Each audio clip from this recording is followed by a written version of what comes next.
কয়েকটা অস্পষ্ট শব্দ উচ্চারণ ছাড়া কথাও বলতে পারে না ভালো করে, কিন্তু প্রকৃতি সঙ্গীত তাকে আকর্ষণ করে। হরিনাম সংকীর্তনে আনন্দ খুঁজে পায়। যার কথা বলা হচ্ছে সে জগন। শুধুমাত্র মা ছাড়া সকলেই যাকে পাগলের চোখে দেখে। ডাউন সিনড্রোমে আক্রান্ত ব্যক্তিদের এটাই ভবিতব্য। সঞ্জীব দে পরিচালিত জগন সিনেমায় এই মুখ্য চরিত্রে অভিনয় করেছেন অভিনেতা সুব্রত দত্ত। বললেন, জগন আমার জীবনের সবচেয়ে কঠিনতম চরিত্র। কথাটা বলতে বলতে আবেগপ্রবণ হয়ে ওঠেন অভিনেতা। 25 দিন ধরে টানা নোংরা পাজামা পরে থাকা, পা টেনে টেনে হাঁটা, এসব বিষয়গুলো খুব একটা সহজ ছিল না তার কাছে। অনুষ্ঠিত হচ্ছে 30তম কলকাতা আন্তর্জাতিক চলচ্চিত্র উৎসব, যার competition on Indian languages films বিভাগে দেখানো হলো জগন ছবিটি। ছবি স্ক্রিনিংয়ের পরদিন অনুষ্ঠিত ছবির সাংবাদিক সম্মেলনে এসে ছবি প্রসঙ্গে এমন কথাই জানালেন অভিনেতা সুব্রত দত্ত। এছাড়াও এদিন উপস্থিত ছিলেন ছবির আরেক অন্যতম অভিনেতা দেবাশিস মণ্ডল, ছবির পরিচালক, প্রযোজক সহ অন্যান্যরা। সকলে জানালেন জগন ছবিকে কেন্দ্র করে তাদের অভিজ্ঞতার কথা। কখনো কখনো কি হয়, এই স্ক্রিপ্টটা পড়ে আমরা দেখতে পাই কি কার সঙ্গে আছে। দিদির সঙ্গে মিল আছে, অমিত স্যারের সঙ্গে মিল আছে, নন্দিনীর সঙ্গে মিল আছে, ভাইয়ের সঙ্গে মিল আছে। এখানে আমাকে করতে হয়েছে কি স্ক্রিপ্টটা পড়ার পরে এক্স্যাক্টলি উল্টো, कि कारों से कोनो मिल नहीं। Now you have to invent the other side, all the information provided by the writer, director and also उसके अंदर ওটার ভেতরে ঢুকে সাঁতার কেটে করার চেষ্টা করেছি। এবং আমার মনে হয় বাকিরা ডিরেক্টরই বলতে পারবেন, আমার যে চলার স্টাইলটা বা ওটা পুরোপুরি আমার ইমাজিনেশন। কিন্তু আমি জানি না, আমি যেহেতু একটু এনার্জি ট্রেন্ড, তো there is a certain things मतलब philosophically, mentally, physically and subconsciously. তো আমি গেছি কি আগে বডি ল্যাঙ্গুয়েজটা কি হবে, বা এই লোকটা যদি এরকম করে সেইভাবে it's my own process, maybe wrong and right, I don't know, but যেটা হয়েছে সেটা আপনাদের সামনে। ইট ওয়াজ এ রিয়েলি ডিফিকাল্ট রোল। আমি প্রথমে বুঝতে পারিনি, আমি বাংলাতে বলি, প্রথমে আমি বুঝতে পারি রোলটা এরকম হবে। স্লোলি যখন গুঞ্জন সাহেব ওইটা ডায়লগটা লিখলেন বা দেবাশিস যখন অ্যাক্টিং করছে, আমি বললাম এটা তো আমার করা পসিবল নয়, বিকজ আমি তো কোনো ল্যাঙ্গুয়েজ জিব্রিশ। উনি তো ইংরেজিতে লিখেছেন, ইনি হিন্দিতে লিখেছেন, এবার আমি তো কি বলবো বুঝতে পারছি না। So the body language and the posture, gesture, I blinking and the everything, আমি দুবার ইসিজি করিয়েছি এবং তখন আমি ডিরেক্টরকে বলিনি, আমি একটা জায়গায় ইসিজি করালাম। I am getting very emotional, I am so sorry. This is the one of the toughest role in my career. This is I really drenched out. It's okay. Okay. So this is the toughest role. কারণ 25 দিন ধরে ওই পাজামা without জাঙ্গিয়া, I'm so sorry using this word জাঙ্গিয়া, in a government I should say, and এবং ওইভাবে হাঁটা। আমি রাত্রে ঘুমোতাম না, আমি দুবার ইসিজি করিয়েছি, ঘুমের ট্যাবলেট। আমি বুঝতে পারছিলাম না কি এটা কি কোথায় যাচ্ছে। এবং আমি যেহেতু এখানে কোনো কথা বলছি না, কথা মানে I am not saying so called social language which is appreciated or provided by the society, I was saying my own language. আপনার চতুরঙ্গ লাল্লার সচিস, this was the toughest role. I think I should stop here. ছবিটা দেখিনি, আমি বাড়িতে just স্ক্রিনিংয়ে দেখেছি, dubbing এর সময় দেখেছি। চার্লি চ্যাপলিনের কথা আমার মনে পড়েনি, বাট সামহাও আপনি যখন বললেন এই মুহূর্তে, তখন আমার মনে হচ্ছে যে চার্লি চ্যাপলিন, কিন্তু চার্লি চ্যাপলিন হাঁটতো দুভাবে এইভাবে, বাট আমি একটা এইভাবে একটা এইভাবে। আমি I didn't dissect my acting. চরণ দাস, ইয়েস। আরে আমি তো ওনার ভক্ত, ওনার সঙ্গে অনেক I was into the character. আমি ওই চুল দাড়ি যেগুলো আমার ছিল এগুলো অরিজিনাল, এবং সেটা আই থিঙ্ক 1.5 মাস ধরে, এবং নোকও যেখানে নোক কাটা হয়, আমার সরি আমি ইউজ দ্যাট ওয়ার্ড, আর্মপিটের যে চুলটা কাটা হয় সেগুলো আমাকে বাড়াতে হয়েছিল because of this character, and I thought credit goes to my producer and my director Sanjeev Dea, Amit Malpanis, and the entire team of Jagan, you know. But yeah, definitely আমাকে একটা এক্সট্রা আরেকটু কিছু করতে হয়েছিল, এবং সেটার জন্য আমি আমার thank you National School of Drama, আমি যেখানে ট্রেনিং নিয়েছি আমার sir Naseeruddin Shah, Ram Gopal Bajaj sir, Prasanna sir, all sir of NSDians যারা ন্যাশনাল স্কুল আমাকে জানেন, অনুপম খের স্যার, সবাইকে আমি ধন্যবাদ দেবো, স্পেশালি নাসির স্যার এবং ওমপুরি স্যার। কারণ আমি এনএসডিতে গেছি নাসির স্যার আর ওমপুরি স্যারকে দেখে, এবং I'm sorry, I'm not taking the name of Uttam Kumar and Soumitra, but I'm ardent fan of Soumitra sir and Uttam Kumar, Uttam sir, মানে স্যারই বলবো। বাট আমি গেছি বেসিক্যালি এনেছি দেখে, তারপর পরে ডিসকভার করলাম যে এখানে তপন সিনহা এবং মৃণাল সেন এবং সতীশ বাবু এবং এদের মতো ডিরেক্টর হওয়া কিন্তু খুবই চাপ, এটা বম্বে তো পসিবল নয়। So I back to again my own cave or den. So আমি আমার মনে কি বাংলা সিনেমা আবার একটা চমক দেখাবে। সো আমি ইগারলি ওয়েটিং আপনাদের মতোই কি বাংলা সিনেমা আবার ওই জায়গায় স্বর্ণালী যুগে পৌঁছবে, কারণ এখন একটা চেঞ্জিং পিরিয়ড চলছে। সো ইচ এন্ড এভরি হলিউডে চলছে। সো জয় বাংলা সিনেমা। একটা সিক্রেট রিভিল করছি, আমি কোথাও বলিনি, I never said it to anyone, only my cast and crew, my producer knows it. Actually this film is based on my own brother, my elder brother. ও 2018-তে মারা গেছেন। আমি শুরু থেকে ভিডিও দেখাইনি ওর, খালি স্টিল পিকচার দেখিয়েছিলাম একটা ছবি। And then আমি ওয়ার্কশপ করতে Kolkata, he was in Kolkata, we both live in Mumbai and he lives in Kolkata as well. I came to Kolkata to do little workshop with him, now how he's working and something. ও যখন আমাকে হেঁটে দেখালো, I got goosebumps, কারণ ও exactly আমার দাদার মতন হাঁটছিল। আমার পরিবারে যারা দেখেছে ছবিটাকে, ওরা everyone cried and they said আমার দাদার ভূত ঢুকে গেছে এর ভেতরে। Thank you sir, thanks a lot. First of all, thank you everyone for coming, and thank you Kif for giving our film this platform, this prestigious platform.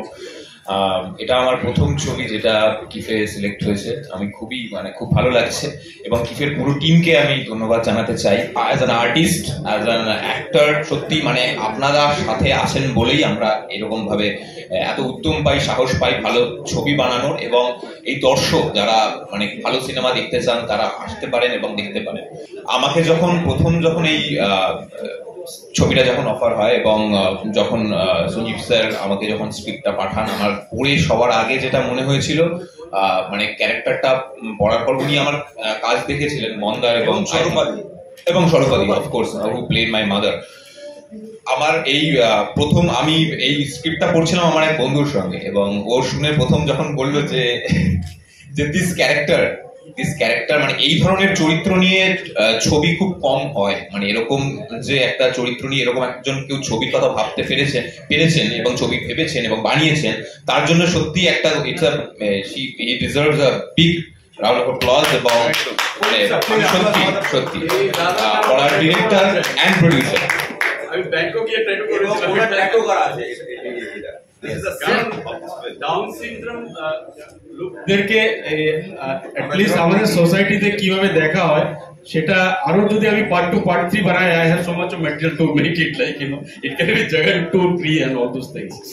যখন এই চরিত্রটা যখন আমার কাছে আসে, তখন এই চরিত্রটার যে এতগুলো শেডস রয়েছে সেটাই আমাকে সব থেকে বেশি ইন্টারেস্ট করে, যে ওর ভাইয়ের সঙ্গে, ওর মার সঙ্গে, এবং ওর একটা লাভ, একটা প্রেম হবে কি হবে না এরকম একটা জায়গা দিয়ে যাচ্ছে।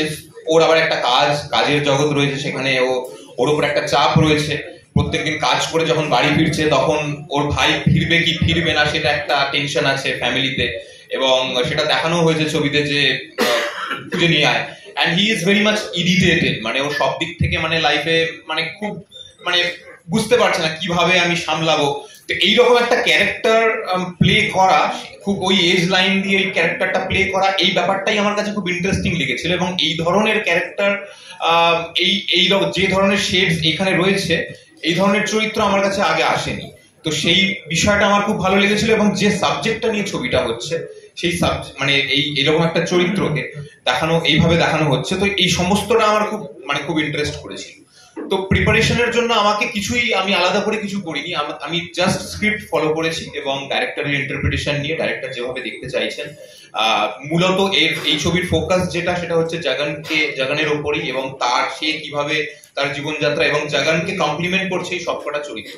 তো সেই রকম ভাবেই আমি ভেবেছি, এবং কিভাবে এই চরিত্রটাকে আরো বেশি ইম্প্যাক্টফুল করা যায়, সিনগুলোকে আরো কিভাবে ইম্প্যাক্টফুল করা যায়, এবং এর যে ইমোশনাল থ্রেড রয়েছে জাগানের ক্যারেক্টারের এবং অন্যান্য ক্যারেক্টারগুলোর সঙ্গে, এবং ওদের যে লাইফ, মানে এটা একটা হতেই পারতো একটা সিটি লাইফে, তাহলে হয়তো এই জাগান ক্যারেক্টারটা সম্পূর্ণ বদলে যেত, তাহলে ওর আশেপাশের লোকগুলো বদলে যেত, তাদের পলিটিক্স বদলে যেত, সবটাই বদলে যেত। এই চরিত্রটাই যখন একটা রুরাল এরিয়াতে তাদের কমপ্লেক্সিটিস, তাদের সিম্পলিসিটি, তাদের ইনোসেন্স, তাদের সমস্তটাই আলাদা। তো সেই বিষয়টা আমার খুব ভালো লেগেছিল, যে ইনোসেন্সের মধ্যে দিয়ে যায়, but they are very very raw, they are very, because they are rural and very very pure soul.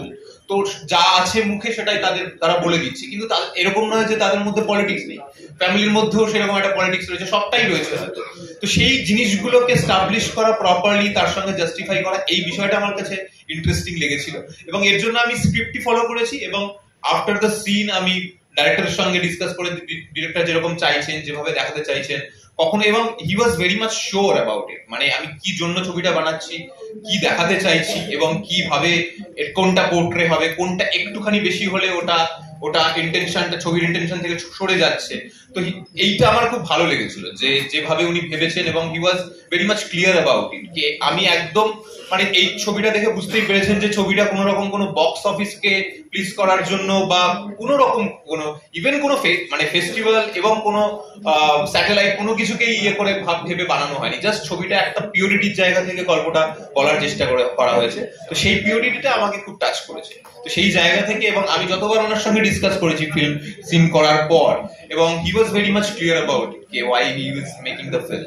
তো সেই জায়গাটা আমার খুব ভালো লেগেছিল, এবং সেইভাবেই একদম ওই ওনার ভিশনের মধ্যে আমি কতটা নিজেকে ফিট করতে পারি অ্যাক্টর হিসেবে, ক্যারেক্টার হিসেবে, সেটাই আমি চেষ্টা করে গেছি। During the pandemic, and Subrat Datta, he was in Dubai at that time.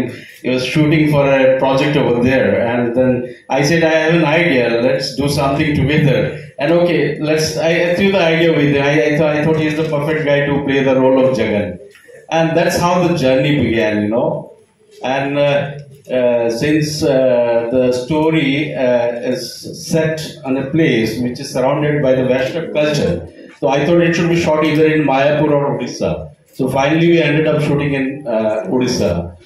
And eventually we got a very nice cast and crew to accompany us. And this journey began. It's lovely, And it's a very personal film for me. The character is actually inspired by someone who is very close to me, and his journey is something I know very meticulously, very, very insightfully. I know him, so that's it. অনেক senior আমাদের producer Amit মালপানি sir, উনি এখানে আছেন, উনি সচরাচর আসেন না, উনি খুব বিজি থাকেন, তো আমি মাইকটা দেবো অমিত মালপানি স্যার, আমাদের producer. Thank you so much. I love the working style of Sandeep, because we had done together the film Three Smoking Barrels. So when he came across the idea, he asked me, "Are you willing to produce the film?" I said, "Why not?" And I, being in different businesses, so and from my idea of working is,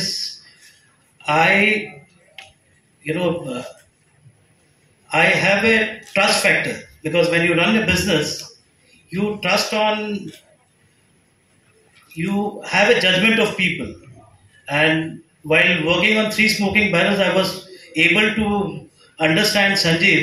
Then I thought, let's go. That's the second collaboration actually as a producer director. So we had done the film. I think yesterday it was seen, and I was very happy with the reaction of the people there, and that makes the producer really happy.